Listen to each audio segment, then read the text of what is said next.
প্রিয় দর্শক, সাজ্জাদ কাদিরের প্রীতি এবং শুভেচ্ছা নিন। এই মুহূর্তে আপনাদের সামনে কথা বলতে এসেছি।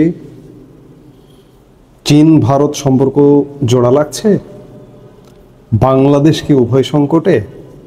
এই প্রশ্নগুলোর উত্তর খুঁজবার চেষ্টা করব আমরা। আপনারা ইতিমধ্যেই জানেন যে এই মুহূর্তে চীন সফররত আছেন ভারতের বিদেশ মন্ত্রী এস জয়শঙ্কর।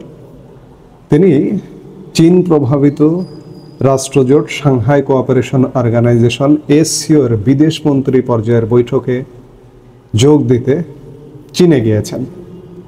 2020 সালে লাদাখের গালওয়ান উপত্যকায় ভারত ও চীনের সেনাবাহিনীর মধ্যে রক্তক্ষয়ী সংঘর্ষের পর এটি ভারতের বিদেশ মন্ত্রীর প্রথম চীন সফর। এসসিও গোষ্ঠীর অন্তর্ভুক্ত দেশগুলির বিদেশ মন্ত্রীদের সঙ্গে সাক্ষাৎ করতে চেয়েছিলেন চীনের প্রেসিডেন্ট। মঙ্গলবার সকালে এস জয়শঙ্কর জিনপিংয়ের সঙ্গে সাক্ষাৎ করেন। আপনারা জানেন, ঠিক কদিন আগে অজিত দোভাল ভারতের জাতীয় নিরাপত্তা উপদেষ্টা চীন সফর করেছেন। ভারতের প্রতিরক্ষা মন্ত্রী রাজনাথ সিং চীন সফর করেছেন। জয়শঙ্কর জানিয়েছেন জিনপিংকে তিনি ভারত চীন দ্বিপাক্ষিক বোঝাপড়ার অগ্রগতি বিষয়ে জানিয়েছেন। চীনের প্রেসিডেন্টকে রাষ্ট্রপতি দ্রৌপদী মুর্মু এবং প্রধানমন্ত্রী নরেন্দ্র মোদীর তরফ থেকে শুভেচ্ছাও জানিয়েছেন তিনি। সমাজ মাধ্যমের একটি পোস্ট করে জয়শঙ্কর লেখেন, প্রেসিডেন্ট দ্রৌপদী মুর্মু এবং প্রধানমন্ত্রী নরেন্দ্র মোদীর তরফ থেকে প্রেসিডেন্ট শি জিনপিংকে শুভেচ্ছা জানিয়েছি। সম্প্রতি আমাদের দ্বিপাক্ষিক সম্পর্কের অগ্রগতির বিষয়ে প্রেসিডেন্ট শিকে অবহিত করেছি। এর আগে গতকাল সোমবার চীনের ভাইস প্রেসিডেন্ট হ্যান ঝেংয়ের সঙ্গে বৈঠক করেছিলেন ভারতের বিদেশ মন্ত্রী। সেই বৈঠকে পারস্পরিক আলোচনা বৃদ্ধির উপর জোর দেওয়ার কথা বলে দুপক্ষ। 2024-এর অক্টোবর মাসে কাজানে প্রধানমন্ত্রী মোদী এবং জিনপিংয়ের মধ্যে ভারত চীন দ্বিপাক্ষিক সম্পর্কের উন্নতি নিয়ে যে আলোচনা হয়েছিল তা আরও এগিয়ে নিয়ে যাওয়ার কথা বলেন জয়শঙ্কর এবং হ্যানঝং। সীমান্তে মুখোমুখি অবস্থান থেকে ভারত এবং চীনের সেনা অনেকটা সরে এলেও দুই দেশের সম্পর্কের কালো মেঘ পুরোপুরি কাটেনি বলেই মনে করছেন ভূ রাজনৈতিক পর্যবেক্ষকরা। অপারেশন সিঁদুরের সময় সরাসরি পাকিস্তানকে সাহায্য করার অভিযোগ ওঠে চীনের বিরুদ্ধে। তাছাড়া তিব্বতী বৌদ্ধ ধর্মের গুরু দালাই লামার উত্তরাধিকার নিয়ে চীন যেভাবে প্রায় প্রতিদিনই হুঁশিয়ারি দিচ্ছে, তাতে নয়াদিল্লি বেজিং সম্পর্কের ফের অবনতি হতে পারে বলে আশঙ্কা অনেকের। বস্তুত পাকিস্তান এবং চীনের সখ্য নিয়ে সম্প্রতি বিস্তর আলোচনা শুরু হয়েছে। সার্ক নিষ্ক্রিয় হয়ে যাওয়ায় বিকল্প জোট তৈরিতে উদ্যোগ হয়েছে ইসলামাবাদ এবং বেজিং। এর মাঝেই জয়শঙ্করের চীন সফরকে তাৎপর্যপূর্ণ বলে মনে করা হচ্ছে।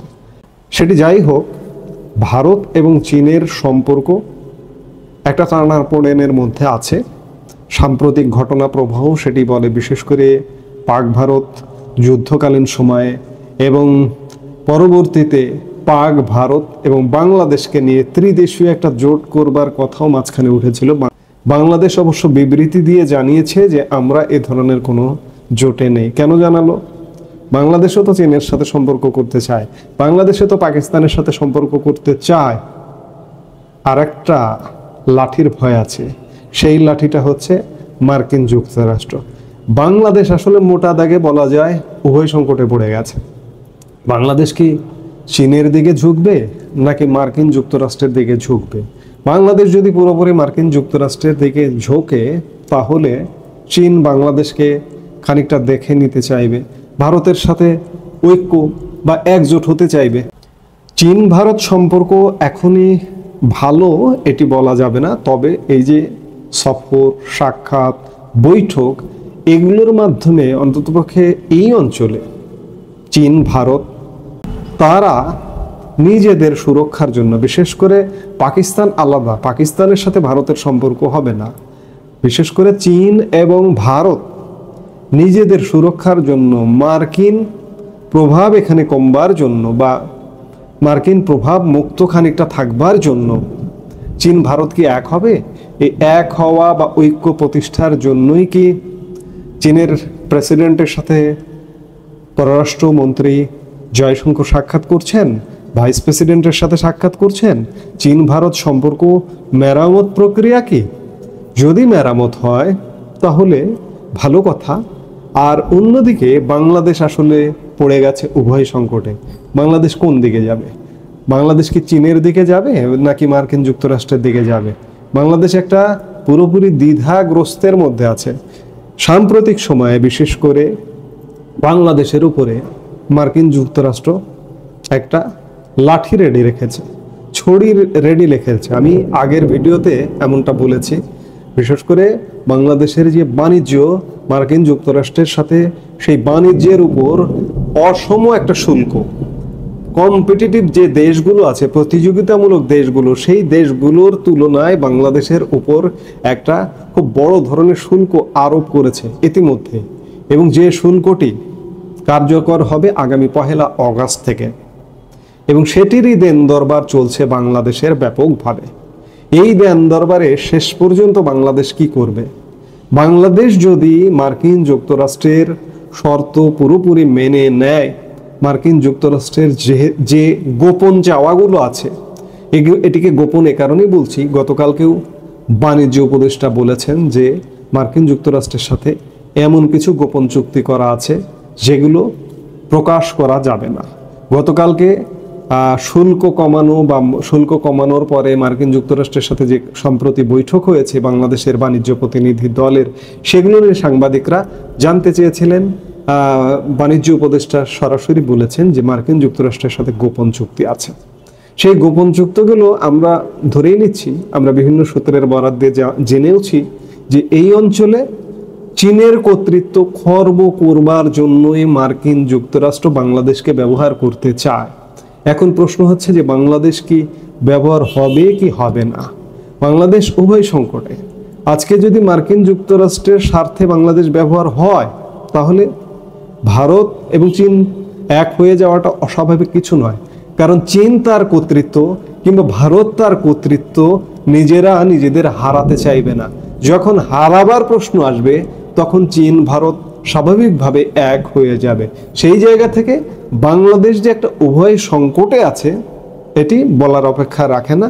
আমরা এই সংকটটা মনে হয় খুব শীঘ্রই আগামী সপ্তাহের মধ্যেই পরিষ্কার হব যে বাংলাদেশের সাথে যে মার্কিন যুক্তরাষ্ট্রের এই যে বাণিজ্য চুক্তি বা শুল্ক চুক্তি হবে, সেই চুক্তিটা শেষ পর্যন্ত কি হয়। শুল্ক চুক্তিতে যদি শুল্ক কমে আসে, বাংলাদেশ হয়তো মার্কিন যুক্তরাষ্ট্রে বাণিজ্যিক সুবিধা পাবে, বাণিজ্যিকভাবে প্রতিযোগিতামূলক একটা সুবিধা পাবে।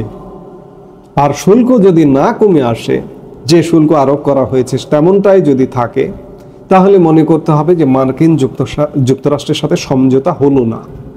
আর যদি শুল্কটা কমে আসে, তাহলে মনে করতে হবে সমঝোতাটা হয়ে গেল। সমঝোতা হয়ে গেল মানে বাংলাদেশ মার্কিন যুক্তরাষ্ট্রের তাবেদার হিসেবে ব্যবহার হচ্ছে। আমি যদি বলি, আমাকে যদি মতামত দিতে বলেন যে দীর্ঘস্থায়ী পরিণতিতে, দীর্ঘস্থায়ীভাবে আপাতত যদি মার্কিন যুক্তরাষ্ট্রের সাথে শুল্ক নিয়ে সেটেল না হয়, মার্কিন বাজারে যদি বাংলাদেশের বাণিজ্য ক্ষতি হয় বাড়তি শুল্কের কারণে, সেটি এক হিসেবে বাংলাদেশের সাময়িক সময়ের জন্য মঙ্গল হবে। কারণ বাংলাদেশ যদি শুল্ক কমিয়ে আনার ব্যাপারে বাংলাদেশকে যদি বিক্রি করে দেয়, লিজ দিয়ে দেয়, সেটি ওই $8 বিলিয়ন রপ্তানির চেয়ে অনেক বড় ক্ষতি। একই সাথে বাংলাদেশ চীনের থ্রেটে পড়ে যাবে, ভারতের থ্রেটে পড়ে যাবে। সেই জায়গায় ভারত এবং চীন যৌথভাবে বাংলাদেশকে ছেড়ে দেবে না, এক হবে, ঐক্য প্রতিষ্ঠা করবে। এখন দেখার বিষয় সামনের দিনগুলোতে কি হচ্ছে। এই মুহূর্তে এ পর্যন্তই। সবাই ভালো থাকুন, সুস্থ থাকুন। আমাদের ভিডিওগুলো নিয়মিত পেতে সাবস্ক্রাইব করুন Sajjad Kadir and the legends YouTube channel এবং লাইক, কমেন্ট, শেয়ার করে সাথে থাকুন।